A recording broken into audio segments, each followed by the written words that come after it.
Hey guys, and otherwise, you ever get nervous just like about stuff? Because I do constantly. I'm nervous right now. I'm just talking in a microphone and I'm terrified of it. But it is such a part of the creative process. It's a part of life. It's a part of everything. So today I wanted to talk about the scariest moment of my life, the most anxious I've ever been, which is going on television.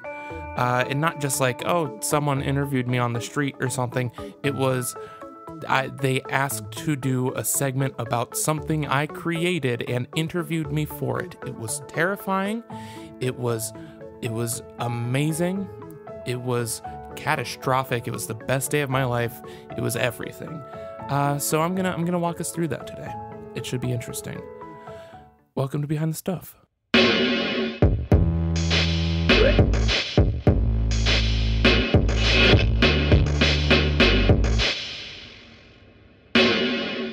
Okay, before we get started, I wanted to say really quick, I know last week at the end of the show I said, we're going to be talking about Game of Thrones this week. Probably. That's the key word. Probably. Because the plan was, I watched 5 seasons of Game of Thrones back to back over 6 days to grab clips and make notes and everything for the next video. And I was going to be like, okay, I have to watch 8 episodes a day. I'm going to do a quick little podcast like recording after each day and see my progress, my mental state after each one of these days. And you know what? It turns out when I spend 8 hours a day watching a grueling, like violent, depressing show, I'm not especially talkative. I'm not on the ball, and a lot of these, like, because I have other stuff to do constantly, so I was up until like 2, 3 a.m. watching these, catching up, making sure I was on track, and I'd get to the end of the night, and I'd be like, oh, hey, boy, do I not want to talk into a microphone and seem happy and seem competent. I guess that would have been the point. It's like, oh boy, this is grueling, but I would have been destroyed after day 1, and the whole thing would have been, hey, I'm tired. Hey, this show's still good. I'm tired though. And so that's what it would have been. But I really do want to do this at some point because we do marathon a lot of stuff.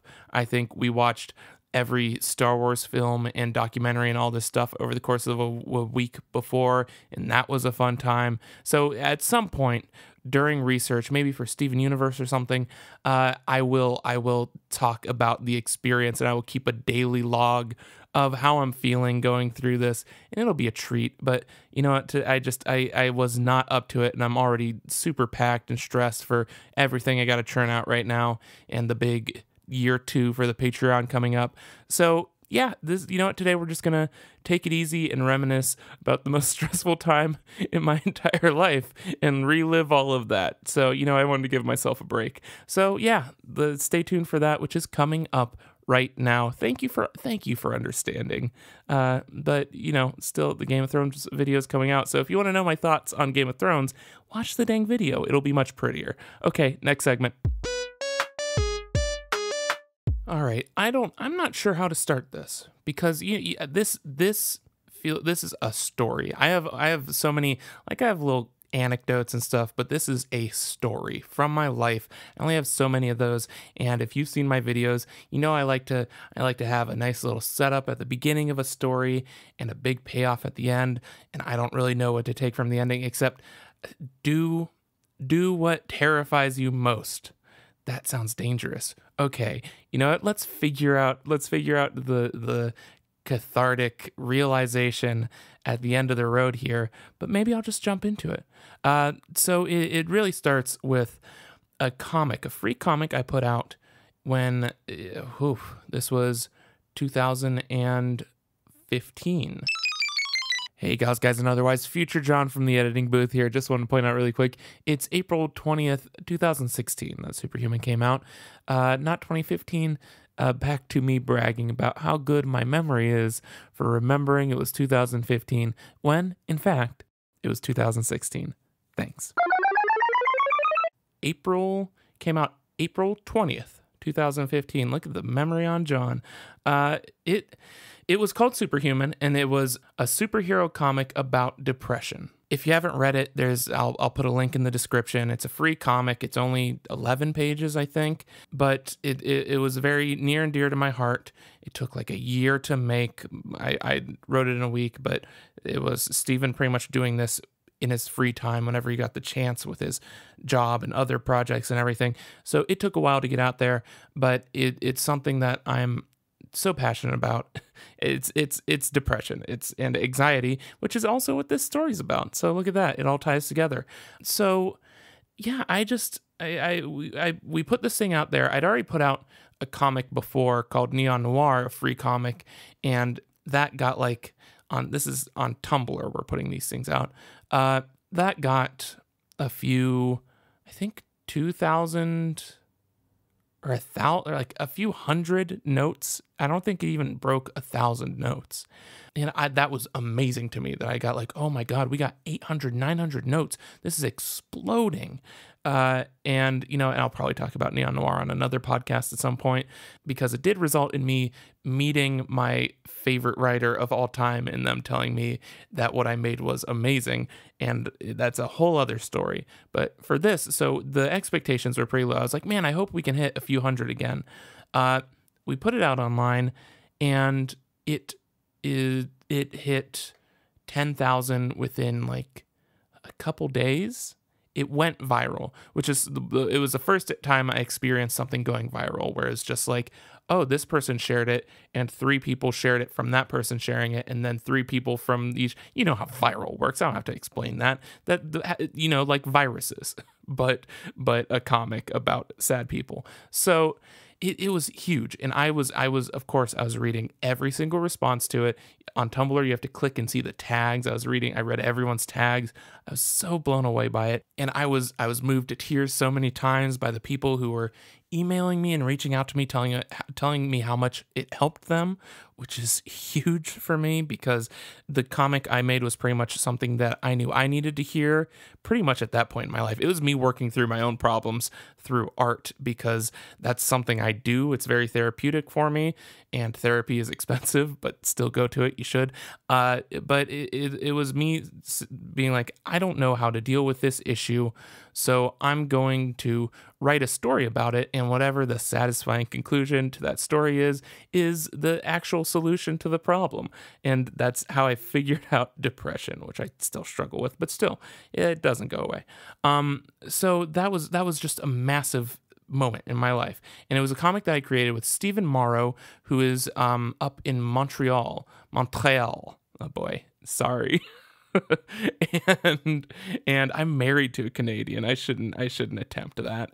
So amazing artist who I had contacted a couple years before we finally did the comic, saying like, you're awesome, we should do something sometime. And this was us finally doing something.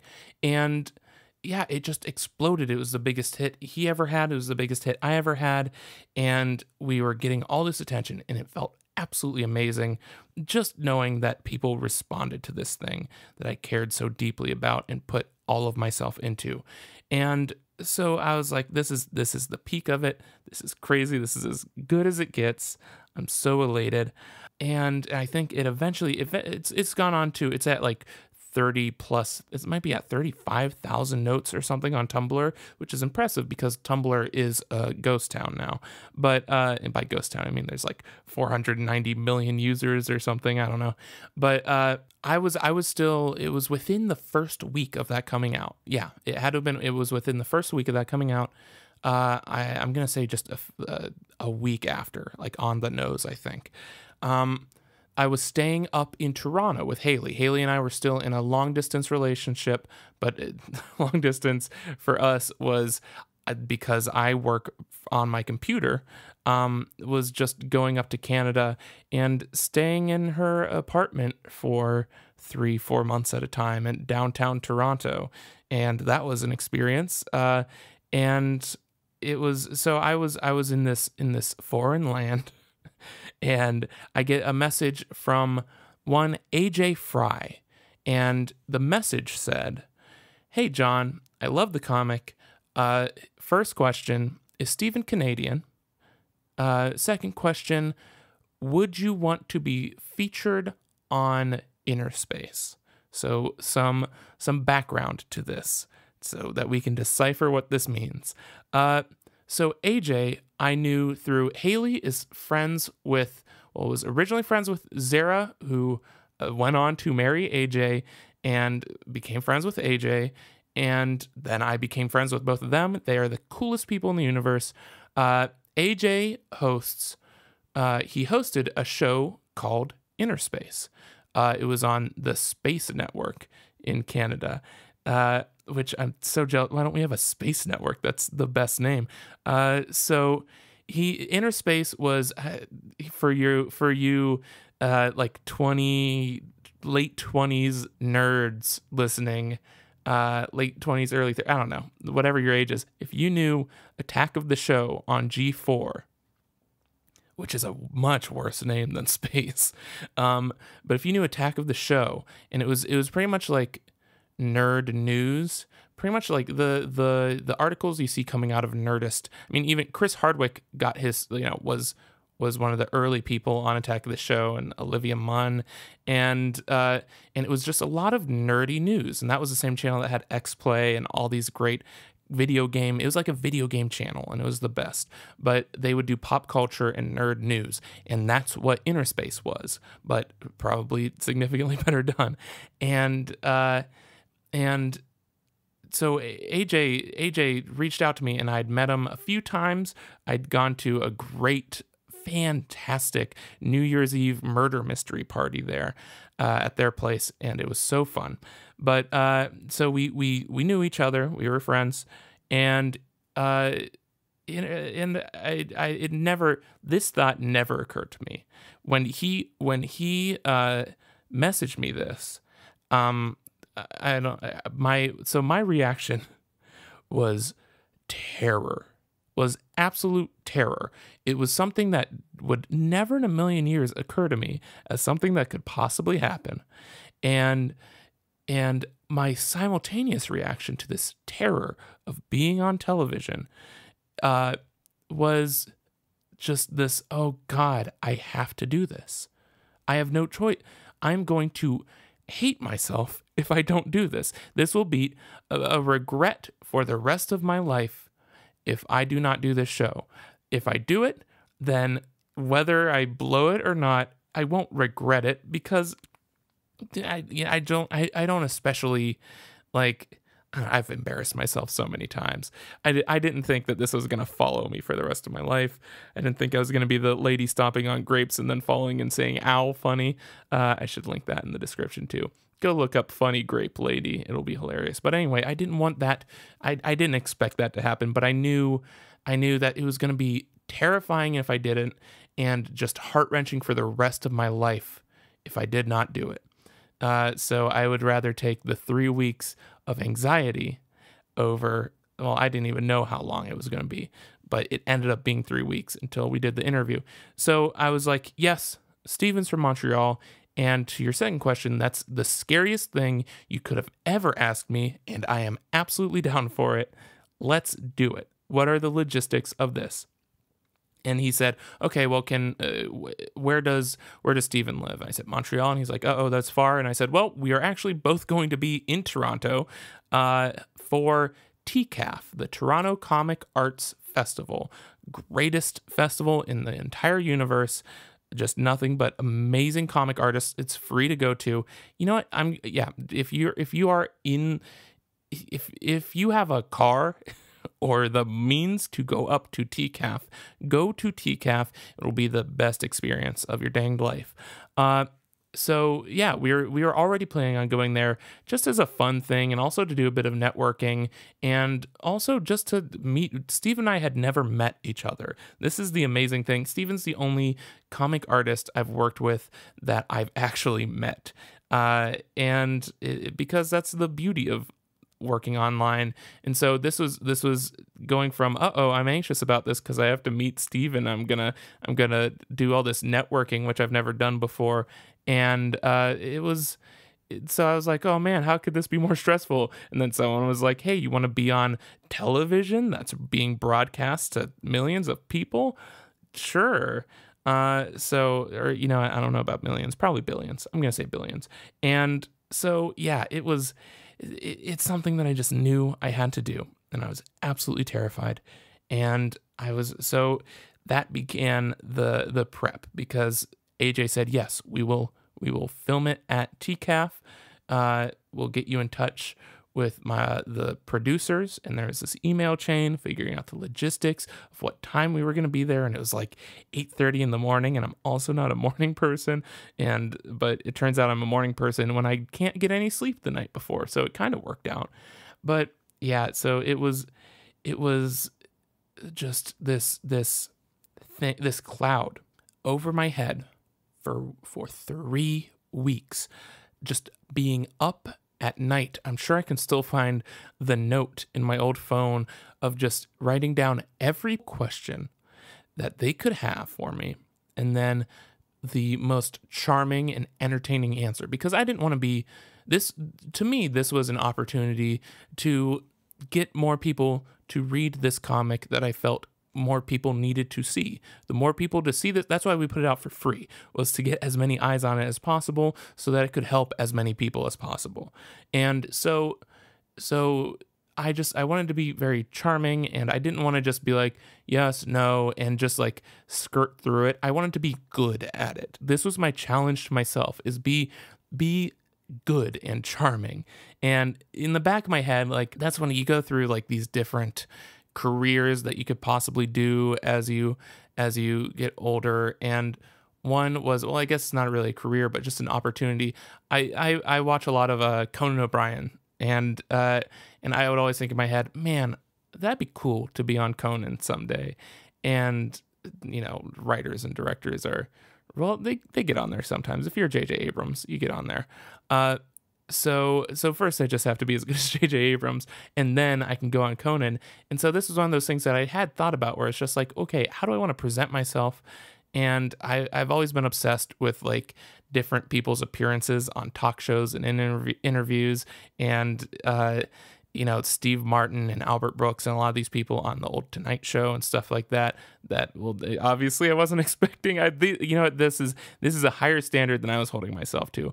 But anyway, I just had always thought, like, man, I just really want to be charming on television. That's what I want to do. And so I came up with every answer I could think of.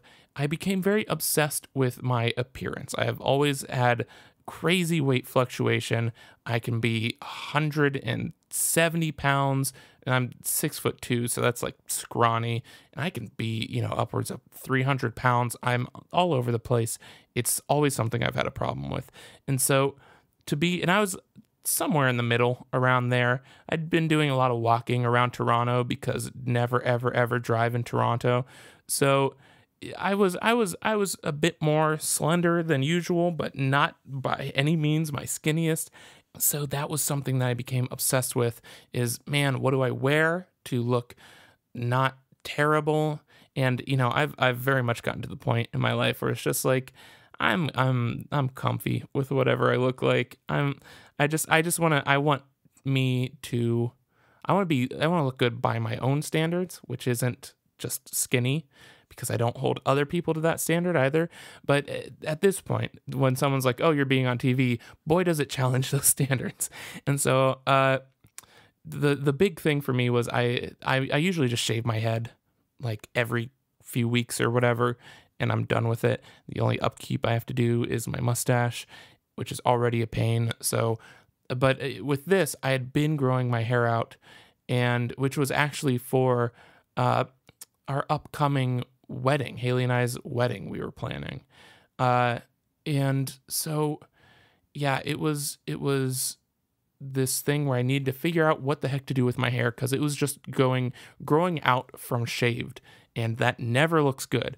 So this is all to give the highest recommendation possible to the Crow's Nest in, I believe, Kensington Market in Toronto, like northeast of downtown. And I went to this, it's just a barber shop that has crucifixes. That's like their motif, their decorating motif is crucifixes all over the place, and these like Virgin Marys and all this stuff. And is just like it seems all right. Like you walk in there, it seems kind of like it's by no means fancy. The man who cut my hair treated me like a gosh danged king. I was royalty. I was like but like specifically my hair. It was the most loving, dedicated haircut I've ever gotten. He's just so meticulous, and they even did the thing with like put the hot towel and do the like use the old fashioned razor that you sharpen on the leather band on the seat, all this. I don't know how things work. So it pretty much, you know what, it was probably like any haircut you could get 30 years ago, but now it's amazing. But the fade, I did a nice fade on the sides, up a little bit in the front. It was pristine. It was perfect. And I got this done like the day before I did the interview. And that was if anything got me any sleep that night, I was like, well, my hair looks so dang good right now. I'm feeling it. So I had a bit of confidence going into this, but still none whatsoever because I was so terrified. So we finally get to the day of the interview. No sleep the night before. So out of it, like maybe a couple hours. And I have my notes. I'm going over my notes of every possible question they could ask me.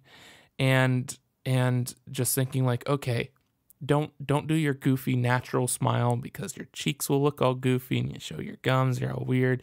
Don't like just making all these mental notes.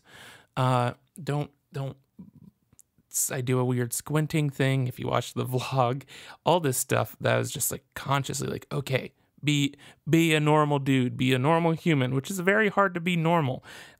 So I get there and I'm texting Steven and we find each other on the floor of TCAF. Now, really quick, TCAF is 3 stories of this library, and it is just 3 stories of amazing comics creators. Everyone there is so dang talented, and it's just like 100 of them.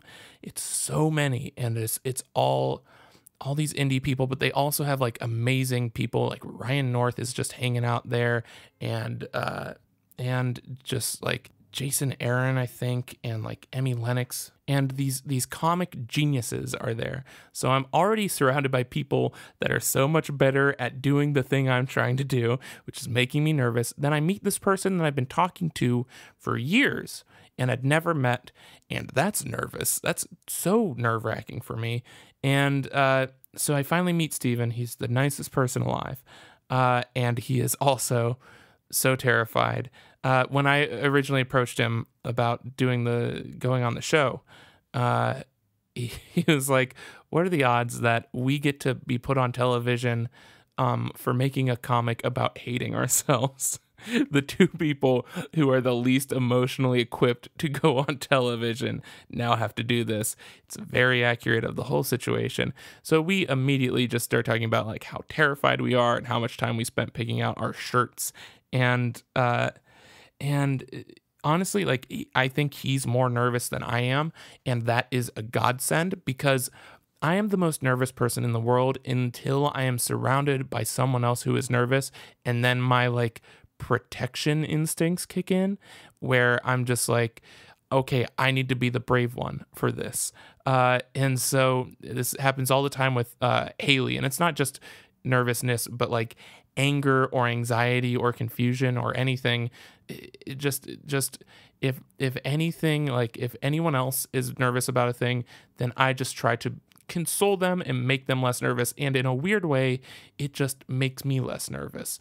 And maybe it's because I'm seeing like, oh well, having that outward perspective, being like, well, this is not like as bad as they're making it out to be, and therefore it's not as bad as I'm making it out to be. So it's another thing that just calmed me down enough, but I'm still just like, at the same time, that graph is going straight up in terms of nervousness versus time spent thinking about this thing. And we're about 15 minutes from the interview.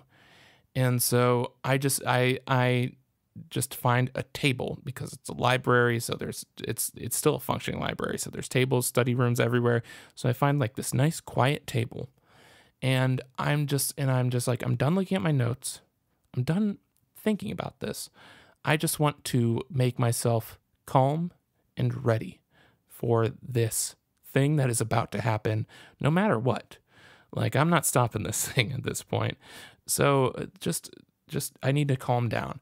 And with all of the most anxiety-inducing moments in my life, especially with my wedding, I tend to hit this point where I've been nervous for such an extended amount of time, and it has reached such an absurd level that it becomes too absurd to stand under its own weight, and it just collapses, and I just have this clarity where it's just like, I cannot bring myself to care about this thing anymore. I cannot bring myself to worry about this anymore because it's doing nothing for me. And whatever is going to happen is going to happen. And being calm about it is going to make it go so much better than being nervous about it. So it's just this weird, like, it is this bizarre clarity where with my wedding day, we were trying to get the whole room set up in time and everything and figure out everyone's parts to play and all this stuff. We finally had a chance to go back to our hotel room and get changed into our outfits and everything. And I just hit this point where I was just like, you know what? Whatever happens, happens. And this is going to be one of the best days of my life. So I better have fun during it. Better not, because if I stress out the whole time, I'm literally just ruining this amazing once in a lifetime moment for me. So it was just this like, yeah, you know what? It's dumb to be nervous anymore. I'm just going to roll with it. And that I hit that exact same point, like minutes before the interview. I'm like, hey, let's just do it. You know what? I'm ready. I'm good. Let's just dive into it. And so AJ gets there, the cameraman gets there, the segment producer, I believe, gets there, and I'm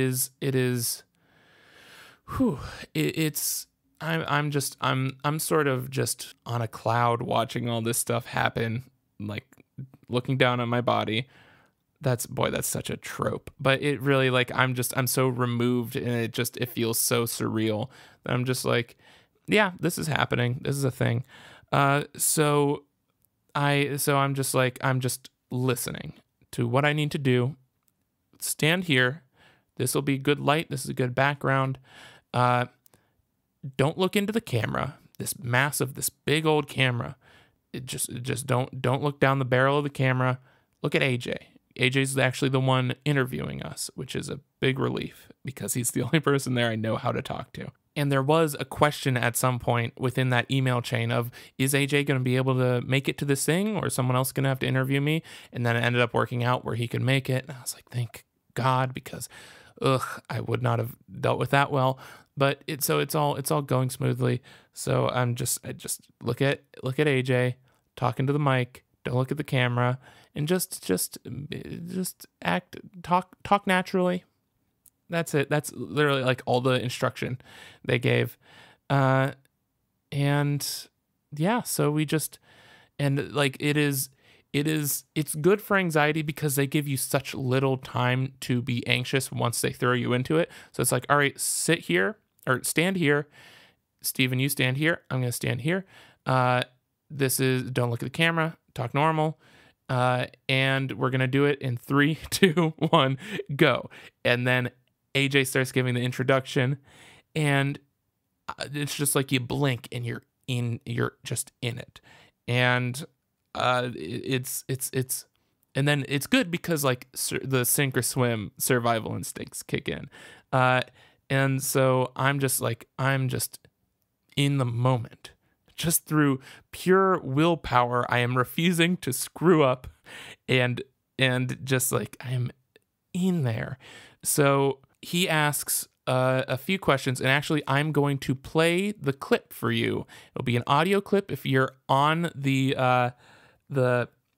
well, if you're listening to the podcast, it'll be an audio clip, and the link to the video of it will be in the description. Please do not share the video. I figured it was okay to share it just because, one, Inner Space ended 2 years ago or something, or a year ago, and two, it's just for patrons. It's just a private thing. Like, I'm not making money off of it or anything. So I figured it would be fine to post this video.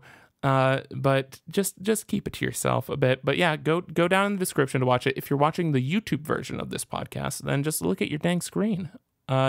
So what you're going to hear is my answering. I think they used about half of the interview, maybe even a little less. And it's only about 2 minutes long. And it was sort of a double feature where they talked about one local webcomic first, and then they talked about ours second. And actually, yeah, the reason that Steven needed to be Canadian is because there's all these weird regulations for Canadian television and Canadian radio. Like, Canadian radio, go watch Polyphonic's video on it because it's fascinating, but it's like every third song on the radio station has to be from a Canadian musician or recorded in Canada. And so they have all these weird regulations that are actually brilliant because it launches so many local careers, and it got us on TV. But yeah, so that was the reason that Steven needed to be Canadian for this to happen. So yeah, they showcased this other webcomic right before ours, and then they dove into ours. So I cut out the clip of the other webcomic because I'm a narcissist, and so here is the clip of the interview that I dreaded for so long, and I'm still pretty awkward in it, but I am amazed because here's the thing. With who I am as a person, this should not have gone well, even remotely. As much as I lied to myself, as much as I was determined to be charming, this should have gone horribly, and I should have totally botched it because I'm not a person to do this. I'm not a person to do a podcast. This is all me forcing myself to do these things that I'm terrible at because I refuse to be terrible at them, and I am just determined to be good at them. So yeah, this is almost like, an alien pretending to be human here. It should not have gone well. But considering that, it went well. I'll let you decide for yourself.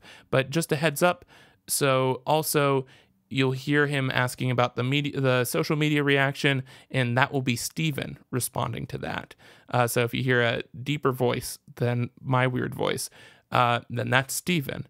And let's play this clip. Online comics are growing in popularity, and 2 webcomics caught my eye recently. The first was the winner of last year's Cartoonist Studio Prize for Best Webcomic, Watching by Winston Roundtree. The other online comic is one that I and many others have found inspiring and moving. Superhuman is a short comic about a superhero struggling with depression. The main conflict there is just getting out of bed and struggling with that day-to-day disease. So why superheroes to tackle depression? Actually, a big inspiration for that was Robin Williams.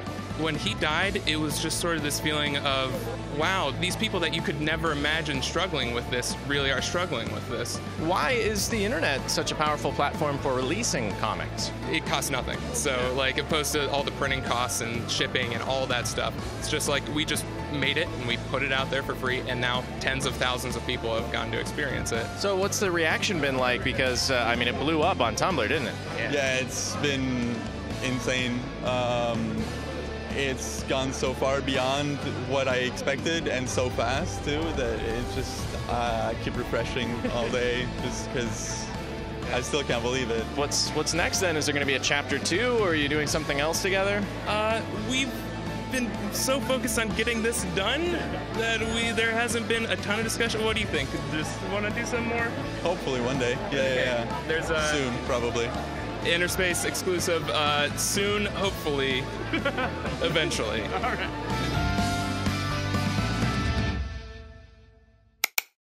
And that was it. That was That was 3 weeks of worrying and stressing, and it resulted in that. And I personally think it went pretty dang well. I'm happy with it. Just some insights, some behind the scenes. The Robin Williams thing was something that was one of my questions that I predicted. I had the answer for it ahead of time, and I even fit in a joke at the end, which is like that was the one thing that I was determined to do, is be funny in any capacity. And so I fit in a joke right at the end there. And for those who watched the video, I looked into the camera for the joke because I am such a rebel. I am such a badass that I was like, you know what? I'll look into whatever cameras I want, bro. This is my show now. And so for the purpose of the joke, I broke the fourth wall straight into camera. And I was so relieved. So it was done. He said, cut. AJ was like, that went great. Thank you so much. This is great. This is awesome. You did really good. And I didn't believe a word of what he just said. And I just needed to decompress. But this relief that came over me was unparalleled. Just, oh my gosh. It was like I took off my Goku weight bands and I was just ready to go. And then, and you know, Steve and I signed, we had just gotten the comic printed, the physical copy done. Steve and I signed a copy for AJ, gave it to him as a gift for featuring us. It's really nice. And I was like, oh, all right, I can go into TCAF. I can relax, maybe get drunk later. I need some food because Lord knows I couldn't eat before this. And so, yeah, I was like, oh, it's done. And then the segment producer comes up to AJ, who's standing right by me, and says, oh, did you ask them questions about TCAF? And AJ was like, oh, no, I was asking them about the comic. He's like, oh, well, we need to ask people questions about the show throughout the day to just make a little segment on TCAF also. And then he's like, okay, hey, you guys mind answering a few more questions? And I was just like, what's this now?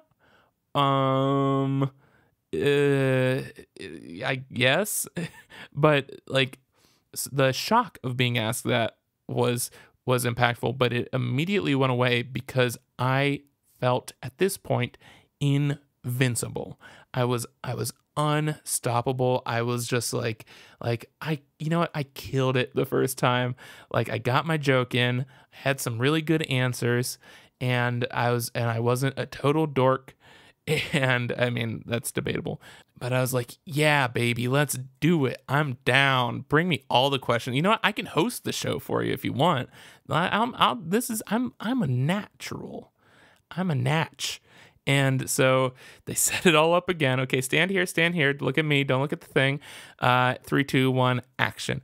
And we answered a few more questions about TCAF, and I gave an answer that ended up being in another segment. So I was on Canadian television twice because they ended up airing the Superhuman segment a week or so after TCAF.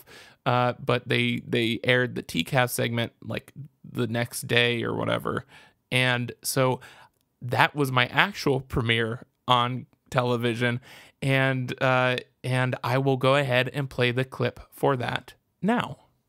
What are your thoughts on TCAF? Why is it important to be here?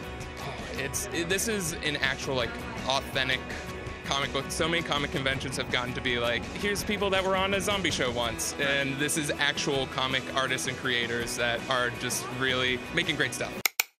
Now I'm a little cringier in that one, especially with the editing and that last line.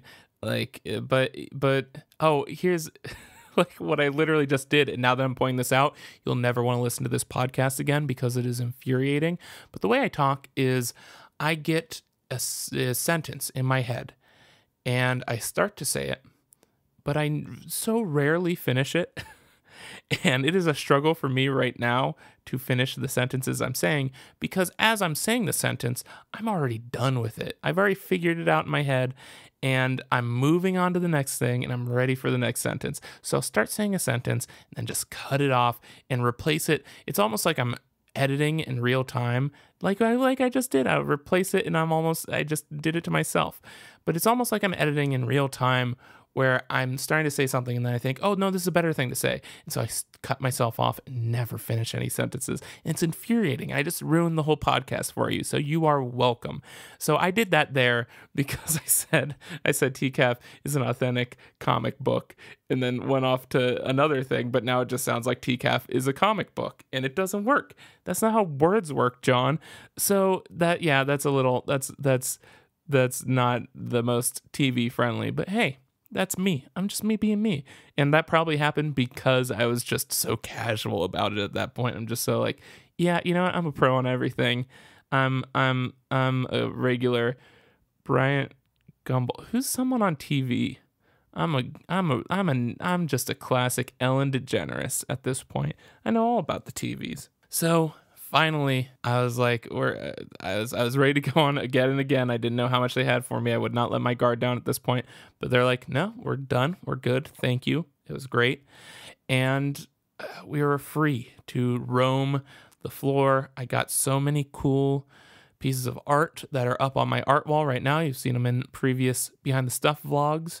I tried VR for the first time for this beta, because they have a small video game section there, and they had a beta for a superhero VR game. That was fun. And I was like, oh, and no, actually the first thing I did was immediately go across the street and get the best tasting piece of pizza I've ever had in my life at Pizzaiolo.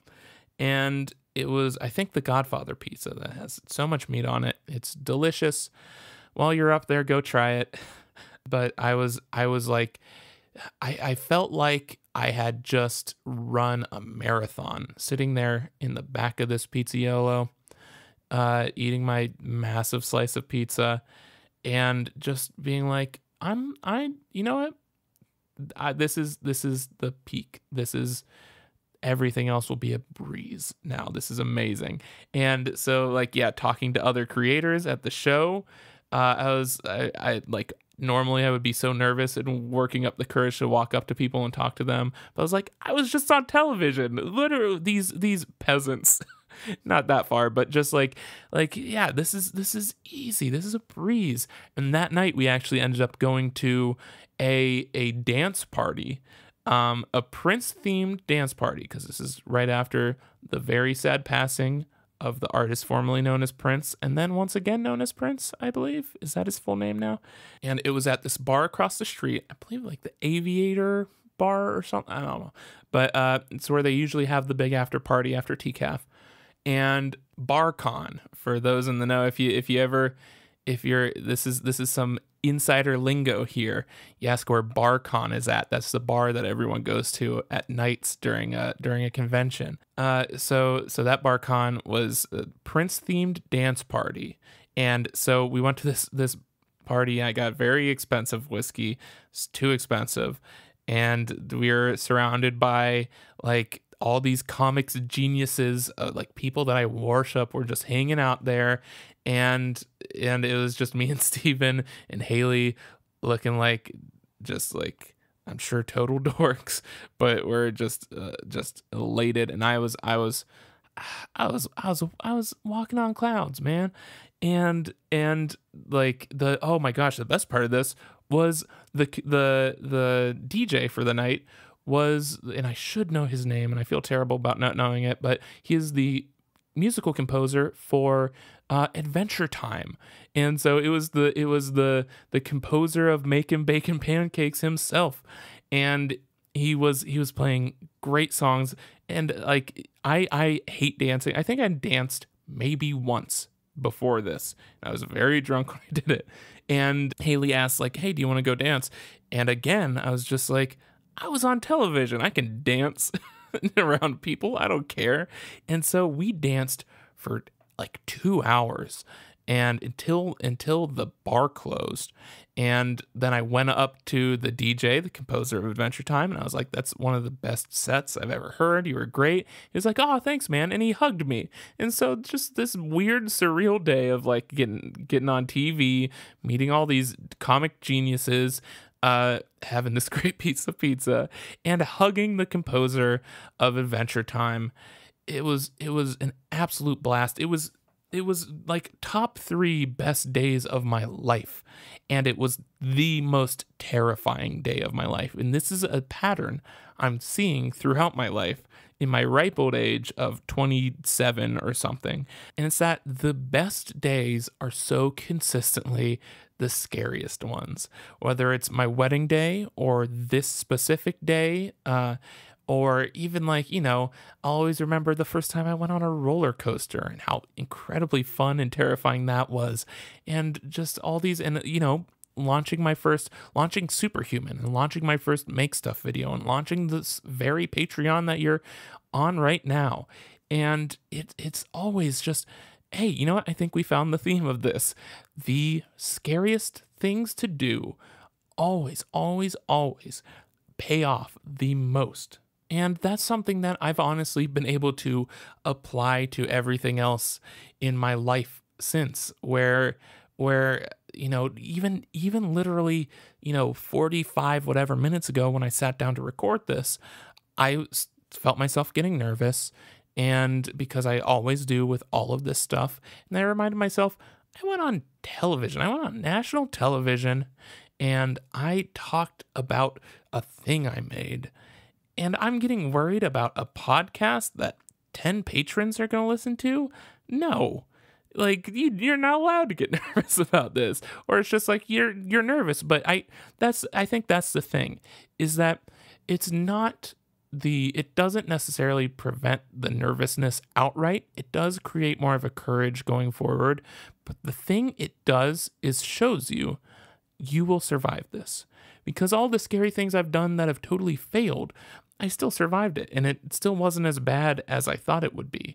And so, yeah, I think that's the thing, is just knowing you're going to survive this thing, and make sure you have fun doing it, because you are throwing away some of the coolest, most amazing moments of your life if you spend these massively significant moments being terrified of them instead of really soaking them in and enjoying them.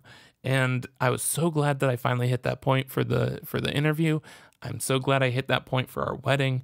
Just all of it, like, it has been a boon. I think I've talked about on this show, my first week working at a movie theater was the Avengers premiere. That was the biggest premiere in the history of movie premieres at that point. And just, it was a total nightmare, and it was so stressful, but everything else like that seemed like a breeze. And this was very much that in terms of public speaking, where it's just like, I got the craziest thing possible, short of talking in front of a stadium. I got the craziest thing possible out of the way early. So now all this other stuff, all I have to do is just recall that memory, that feeling of doing that, and that feeling after I did it, and that pride in myself for getting the dang thing done and just saying yes to it. And that has carried me through so many stressful moments. And also, it's inspired me to say yes to more things that I normally would never, ever say yes to. And I can pretty much assure you, I wouldn't be making videos anymore. I wouldn't have a podcast. I wouldn't do all this stuff. Who knows the amount of repercussions if I hadn't thrown myself into the deep end and realized that I could still swim. Then I would be terrified to do all these things just because I'd never done anything like it before. But now I have, and I did the craziest one. So it's all a breeze now. So that is the takeaway from this, is if given the opportunity to go on Canadian television to talk about a comic book you created, absolutely do it. That is words of wisdom. You will be coming back to that time and time again. You'll probably get it tattooed on your arm, or like a bumper sticker, at least a t-shirt. So check that out in the Make Stuff merch store. the go on Canadian television and talk about a comic you made bumper sticker and laptop decal. We got them ready for you. So thank you for reliving this terrifying point in my life with me. It's been fun reminiscing. And, hopefully you got a kick out of it, because I'm recovering still. We done it. Thank you for listening from television personality Johnathon Rose-Lyon. From me to you, good night and good luck. Whew. You know what? We finally topped it. We finally topped the TV interview in significance and gravitas of episode 5 of the Behind the Stuff podcast. We are on our way. We are climbing the ranks. We are nailing it. I'm loving it. Next week, join us again. I don't know what for. It'll be fun though. And you know what? Just a quick shout out. Ooh, I should have brought these names up earlier. Let's see what I can recall. So, you know, we got Sandy Swagger, you're a classic. TC Arkenberg, love you to death. Julie Rimley, you are a wonderful human being. Tyler Anderson, of course. Kathy Murphy, both of you, you know what? This week specifically, you're my favorites. You're the best. Except, you know, we got Kira Greenfield coming in here too. Kira Greenfield is in the running for the best. I'm going to narrow it down to a top 6 of the best. And it's the 6 I just said. You're the best. And, of course, real quick, Ryan Peliquin, Andrew Seibert, Verlin Coker, Sarah Kennedy, Tim Mack, Joel Barber, Al Perth, and Rosie Fernando. Wonderful people. And all the rest of you patrons. You know what? I'm going to pick a random, let's say $5 patron to shout out this week too. That sounds like a fun thing I can do. Let's go with Tori M. Stearns. Thank you, Tori. You're awesome. Thanks for listening. If you're not listening, well, you just missed your one. This was your Canadian TV moment, me shouting you out, and you missed it. I can't believe it. All right, so go. You know what? Go do something scary. Go appear on television, and as always, go make stuff.